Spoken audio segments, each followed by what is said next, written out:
Genesis chapter 40, Joseph's journey. Welcome back to Bible Breakdowns. Today we're diving into Genesis 40, where Joseph's journey takes another twist. This chapter is about dreams, interpretations, and waiting on God's timing. Let's get into it. Joseph is still in prison, but even here God is with him. The prison warden has put Joseph in charge of all the prisoners because everything Joseph does prospers. One day, two high-ranking officials of Pharaoh, the cupbearer and the baker, are thrown into the same prison. These aren't just any prisoners. They were once trusted members of Pharaoh's court. Joseph is assigned to attend to them. One night, both the cupbearer and the baker have troubling dreams, and the next morning Joseph notices they're upset. He asks, "Why do you look so sad today?"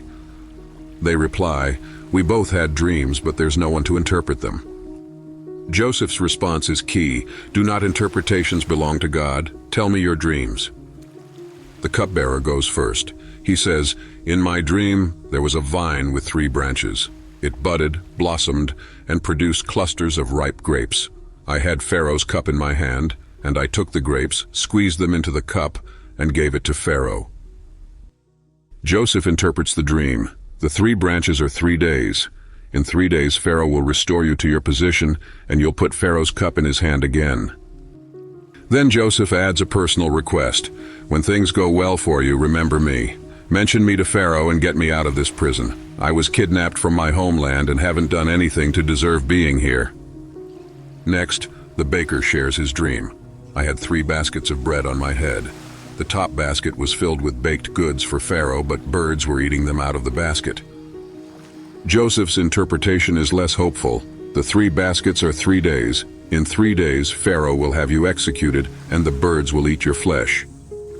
Sure enough, 3 days later, it's Pharaoh's birthday, and he throws a feast for his officials. Just as Joseph said, the cupbearer is restored to his position, and the baker is executed. But here's the twist. The cupbearer forgets about Joseph. Despite Joseph's kindness and accurate interpretation, he's left in prison waiting. Genesis 40 reminds us that even when people forget us, God doesn't. Joseph's faithfulness in interpreting dreams points to his trust in God, even in a situation that seemed hopeless.